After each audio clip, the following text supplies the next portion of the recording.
I'm not. I was before I was an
Amanda Nowak, excused. Wayne Clark. Yes. John Keckeisen is excused. Eric Torkelson. Present. Tom Ripstock. Yes. Brian Frank. Here. David Rashka. Here. Okay, we have 5 present, 2 excused. We have a quorum. All right, we will go to item C, approval of the minutes from our meeting in August. Motion to approve. Second. Any amendments to the minutes? All in favor? Aye. Anyone opposed?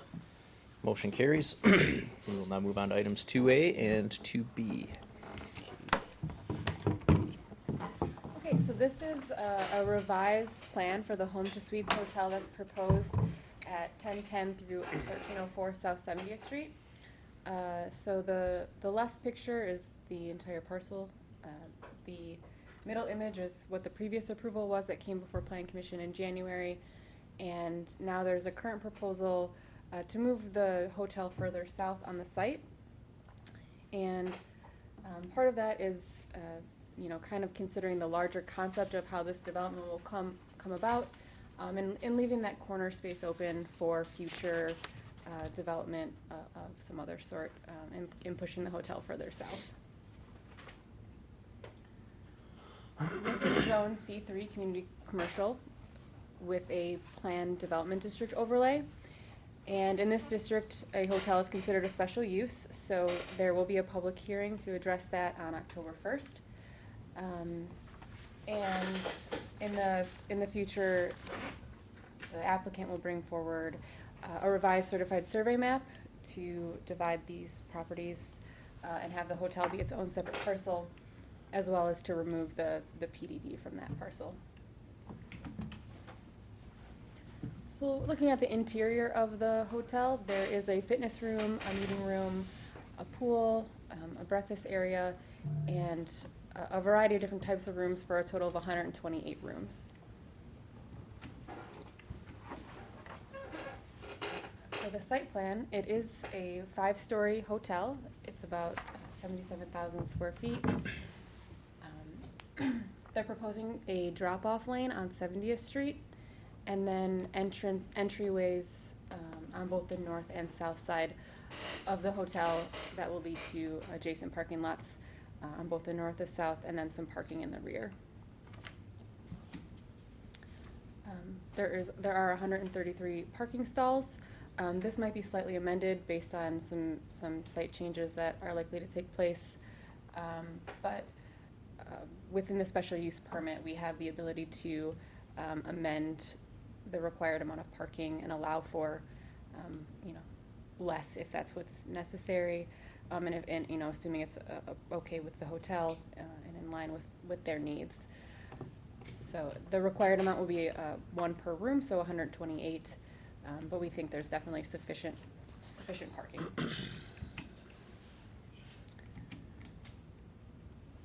So some of the recommendations that you saw in the staff report included improving pedestrian connections, which we've spoken with the applicant, and they have included some of these pedestrian connections. Initially, we were also discussing some more connections up here, but ultimately we came to decide against doing that, because this is a loading dock and it's really back of the building type of activities where we don't really want to encourage people to go walking about, whereas this connection will lead directly to the existing shopping center. Another recommendation that we had was to include a curb in between the street and the drop-off lane, and they have also updated that. Some discussions that we're still kind of working out the exact details of are trying to improve this south parking lot. As it was initially proposed, there was no way to say if the parking lot were full and you got to the end to turn and exit, you would have to pull in and back out and then go back out the way you entered. So we'd like to see this be a through circular lot. And that might allow some opportunity to widen some of this landscaping, maybe narrow this down a little. Our city engineer today suggested that we talk to them about doing angled parking here, so we can work out those details with the applicant.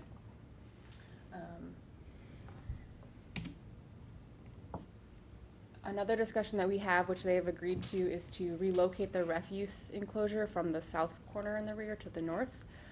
And this will, again, help enhance this as being a pedestrian area, and really make it focused on people and kind of moving other activities away from that space.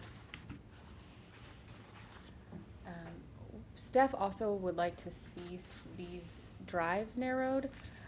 However, there are easements in place between the applicant and the shopping center, and it's not fully clear if they're legally allowed to narrow any of these access ways. So we are going to explore that a little further and have the plans revised as they're allowed to be.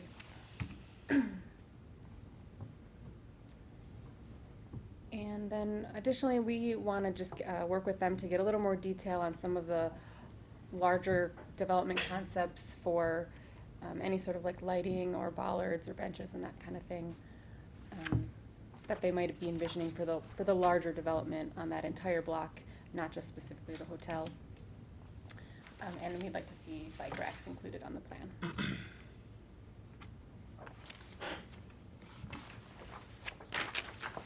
They also submitted a landscaping plan, and it does have a variety of trees and shrubs and perennials, and we will have our city forester review and approve all of this and provide any comments that he may have.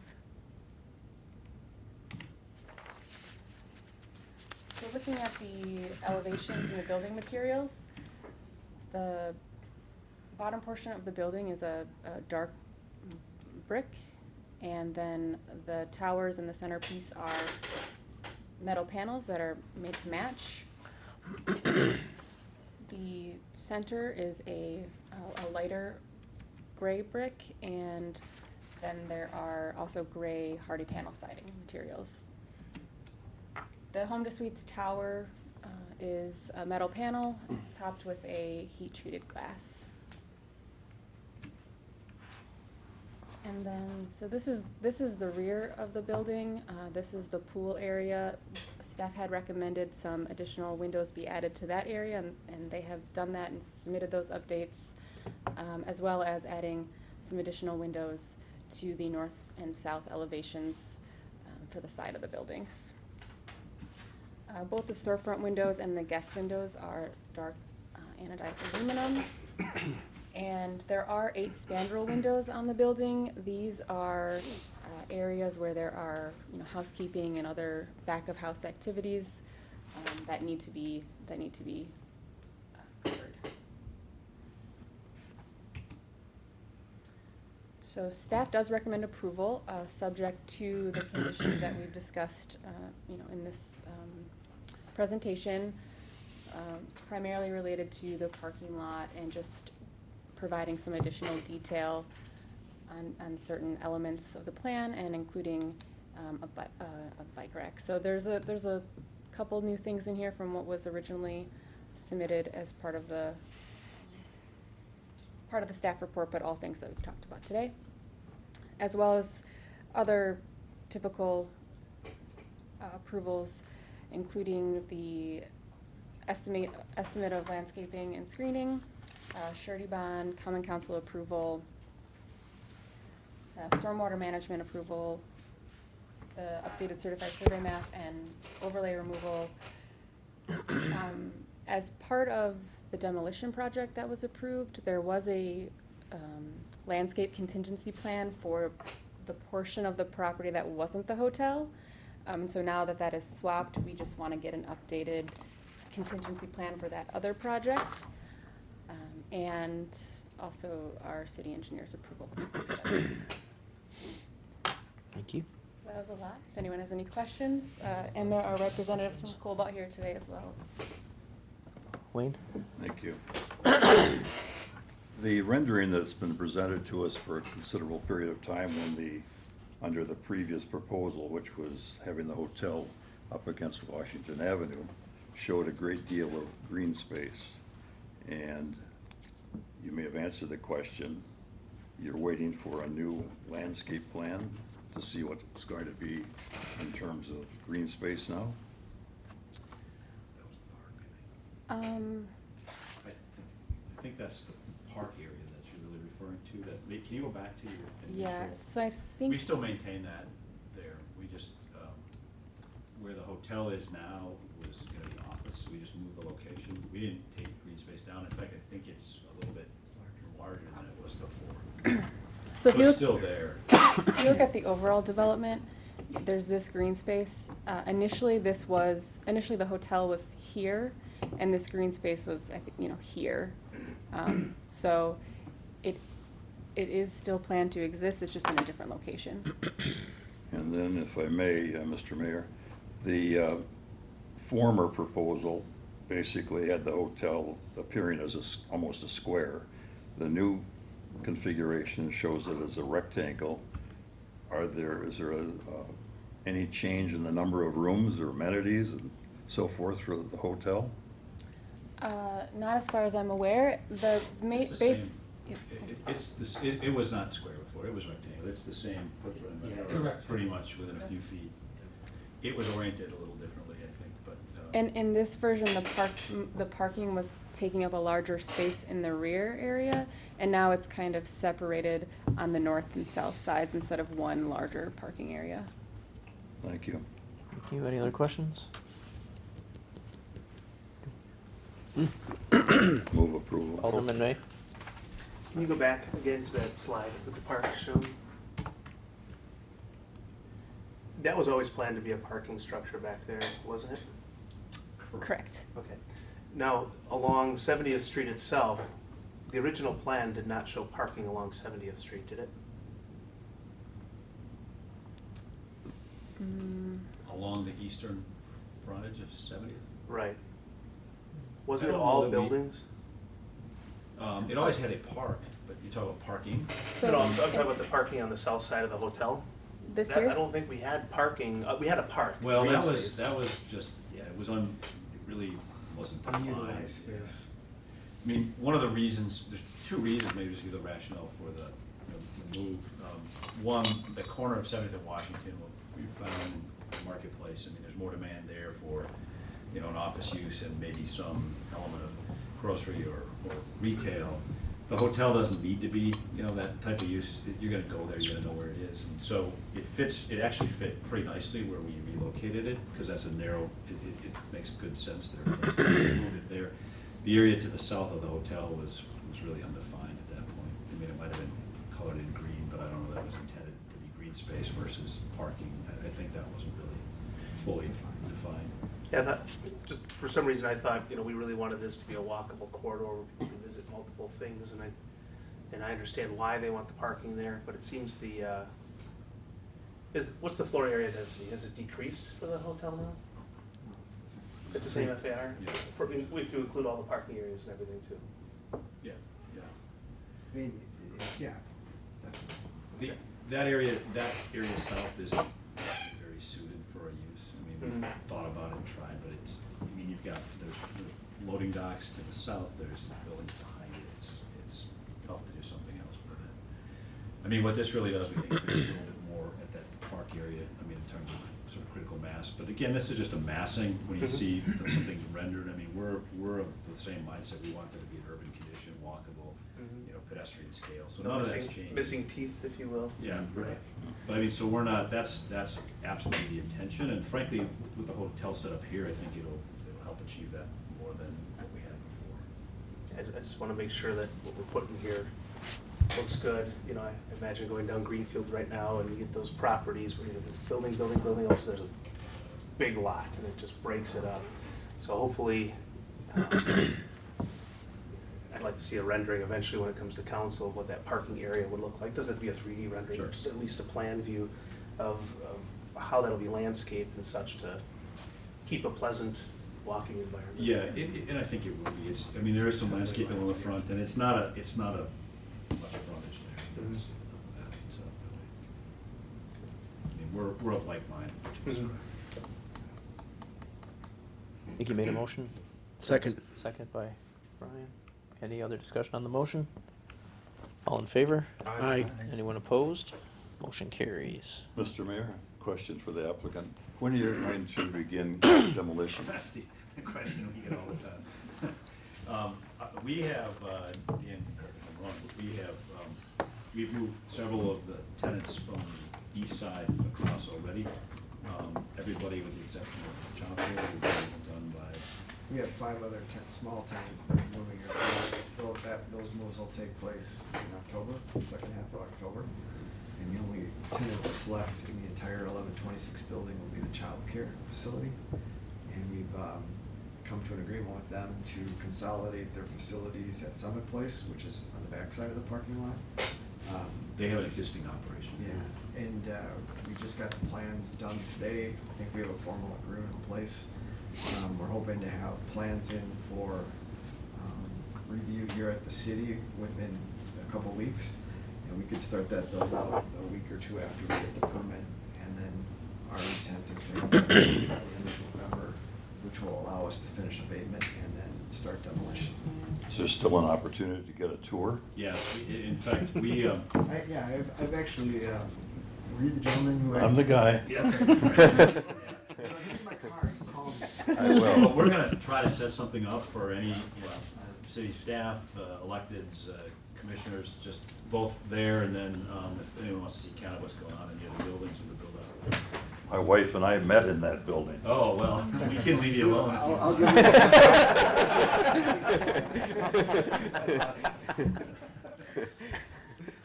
That was before you were born. It was before I was born. Thank you. But soon, it's later than we had hoped, but the childcare, given its nature, isn't one that, other tenants are pretty easy to move. That's one that, they need outdoor play area and other things, it's a bit of a challenge. So they've been great to work with. And, so we're a couple months behind where we would like to have been, but Thank there's you. infants there. Thank you. All right, we'll move on to, thank you. We'll see you. Items 3A and 3B. So here we have the Lifeway Church. Andrew McLean was nice enough to join us today. He's their lead pastor. So they've been operating out of the Nathan Hale High School for the past 5 years now. They get an average attendance of about 160 people and see about 60 vehicles using the lot at Nathan Hale High School. Currently they offer 1 service per week, but when they move to their proposed location here at 7515 West National, they'll have 2 services, so one at 8:30 and one at 10:30 on Sunday. So it's a C2 neighborhood commercial district, and it's a religious institution, which is why we're here today for the special use. And their public hearing will be next week at Common Council. Here are just a few photos of the area surrounding the building. So this is what it looks like from overhead. And some of the recommendations that we're making to the site plan here is to send us a revised, detailed, and scaled site and landscaping plan.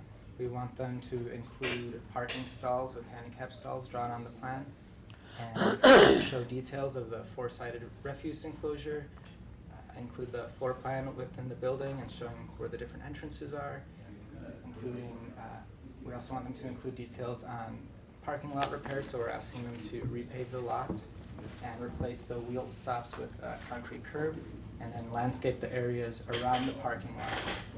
There's a post at the southeast part of the parking lot that we'd also like them to remove, and we're asking also to have them include a schedule of the proposed start and completion date for these improvements.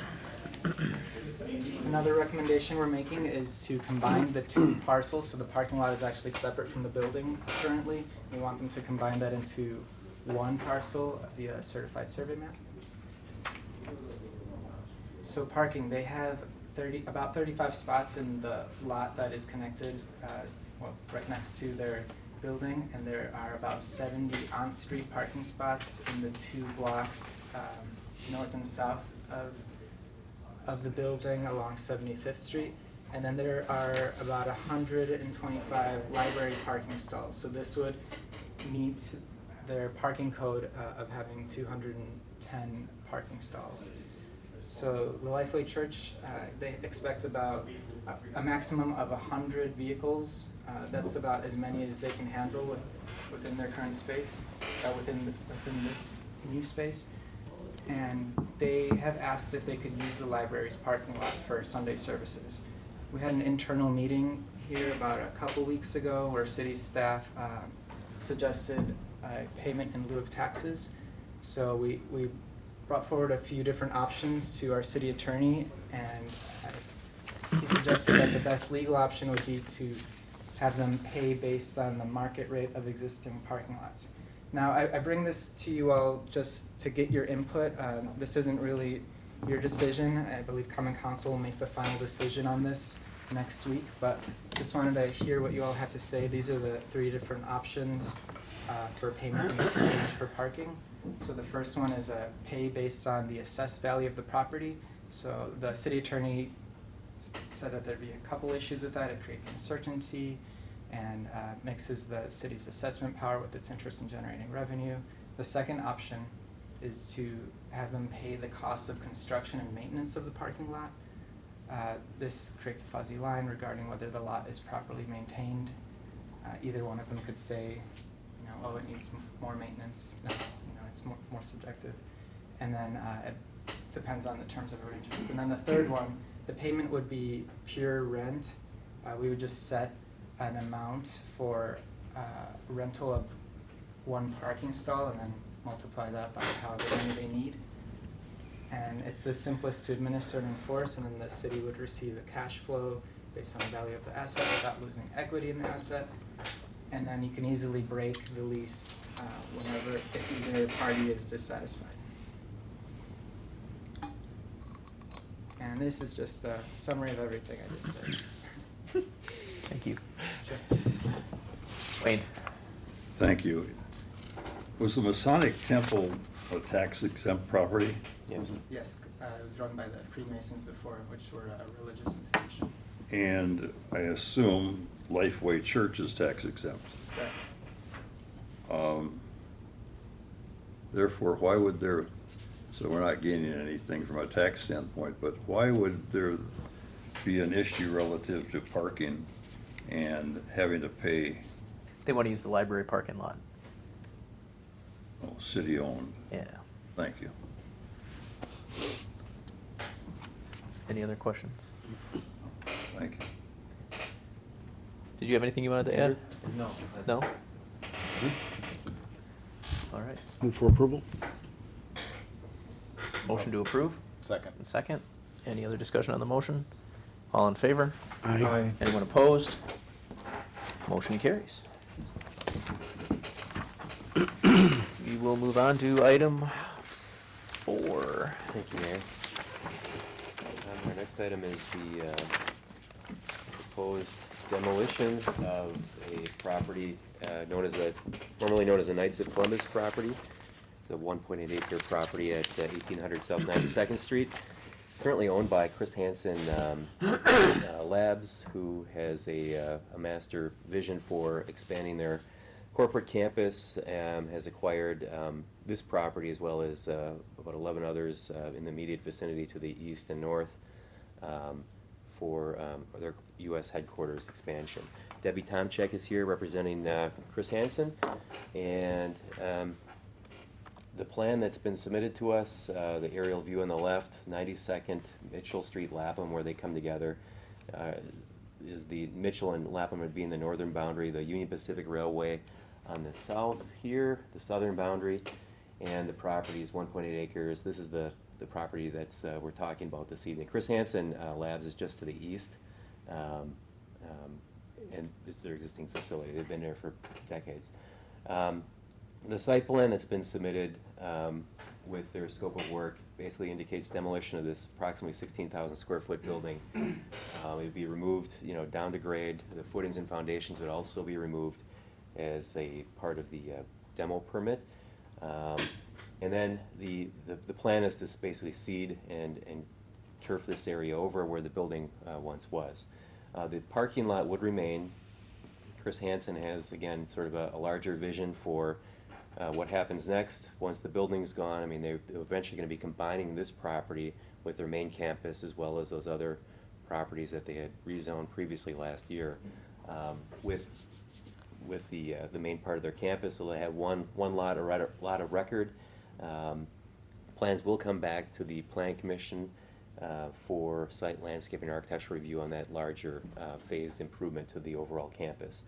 this area here, in the future, also detailed plans for this portion of the overall property would come back to the Plan Commission. But the immediate thing for Plan Commission to consider this evening is, once the building's gone, you know, what's it gonna look like? And I've got a basic little, I guess, a street view from Google here. Let's see if it fires up. Hopefully we've got the internet working, but come on.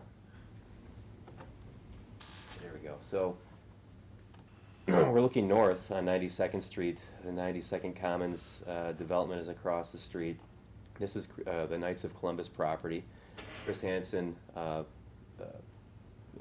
facility is further back in the background, crossing a sort of a bridge here, and there is a drop-off, but this is the property, the building that's going to be demolished. And as we move further north, this sign is now gone.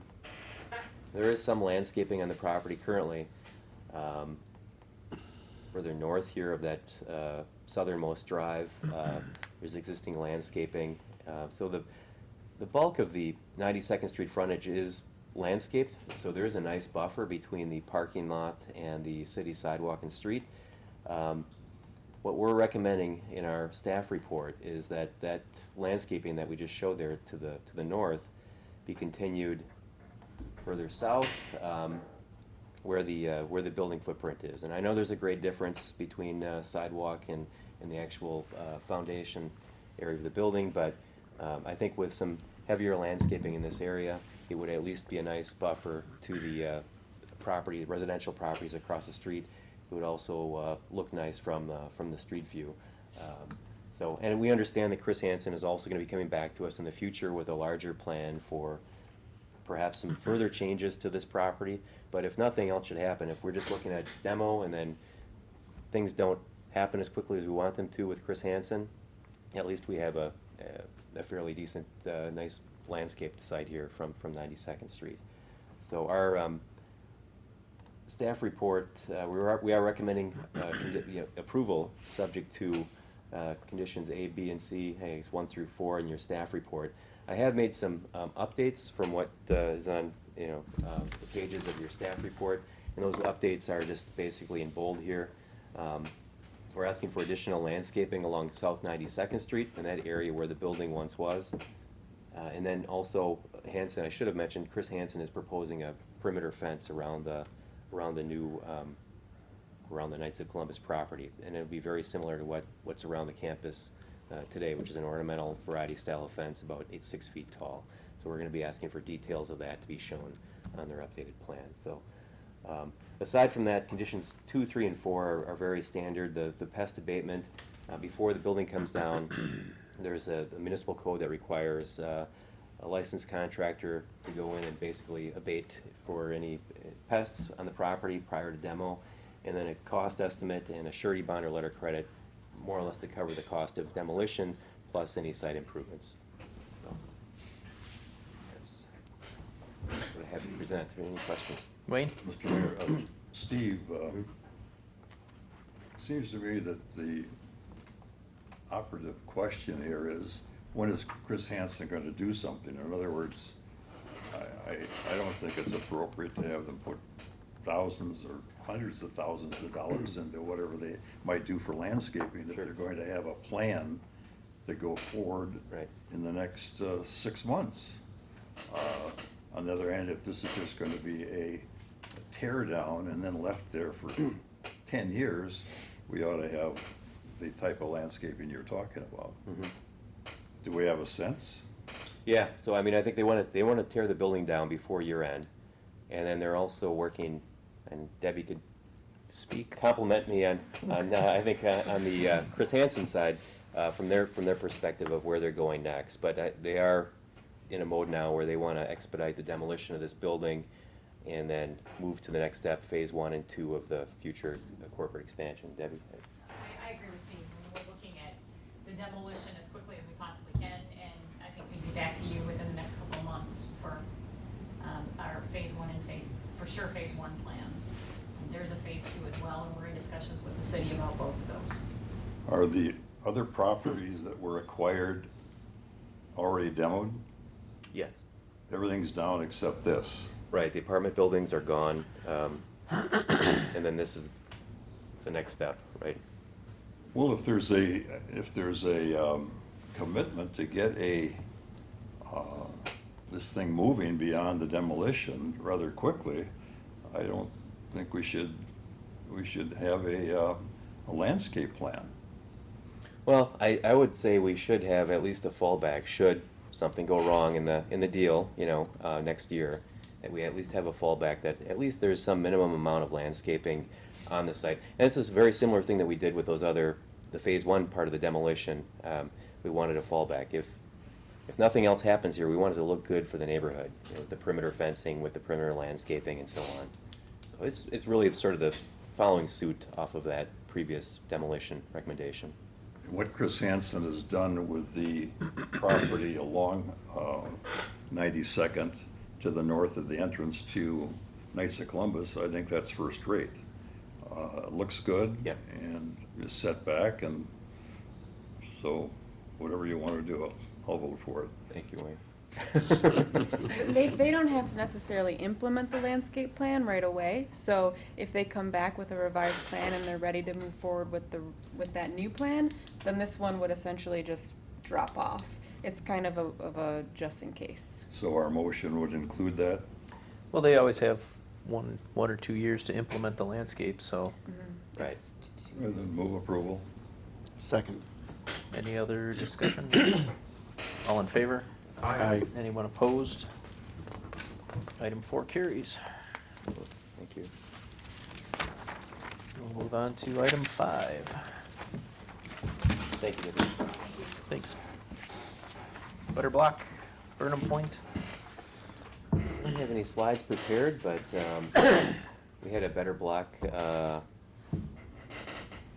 what would you call it?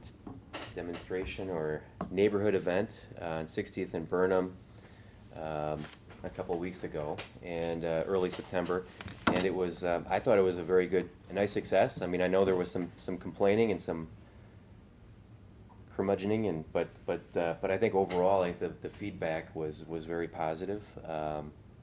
And what it was, if he didn't happen to go through that intersection in early September, basically Better Block is out of Texas. They were hired to come in and do basically a neighborhood survey and neighborhood study, and it was over the process of several months that they were meeting with the neighborhood, interviewing business owners and residents alike.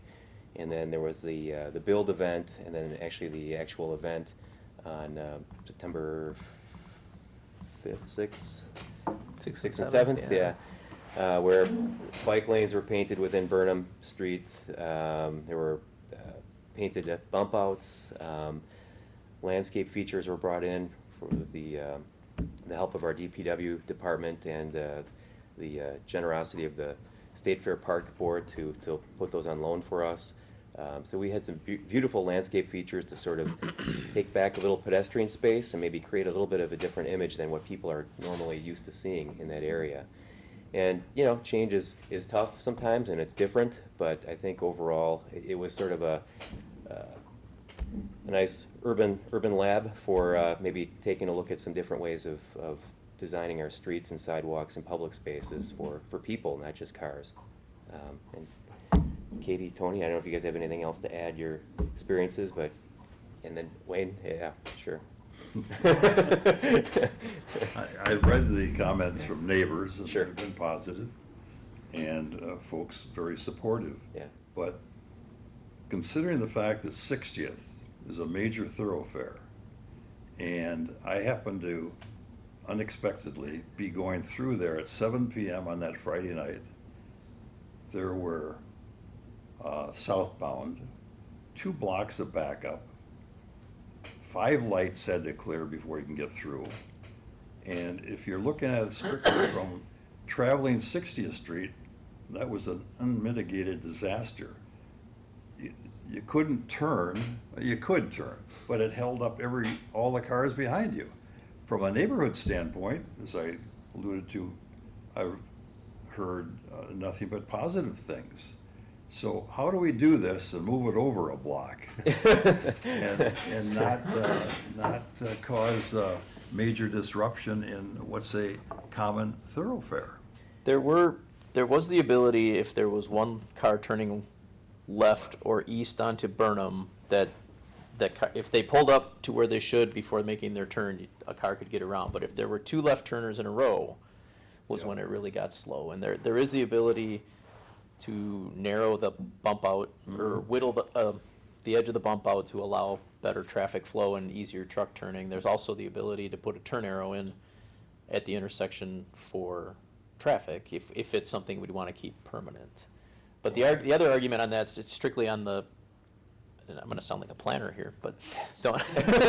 But on, as who you build your streets for, and the thing they said is the cars that are mad about not being able to get through there fast enough generally are the people that are not stopping and spending any money in your community. Absolutely, I So, agree with you. That's where a lot of the people that I could see that were, giving us dirty looks and yelling colorful terms at us were the same people that were probably mad because they couldn't go through that intersection at 45 miles an hour. Sure. And, they're not there to spend any money or they don't live there.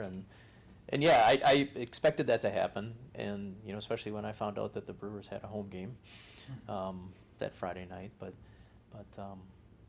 it was all, and especially just in deeper conversations with the staff from the organization that worked with us on this, everything was adjustable. And I think that if there is a desire and the fiscal ability to make any of these things permanent, I think that there's the ability to make it work smoother, but still get the same effect. I think the idea of exploring and experimenting, that's all good. And Yeah.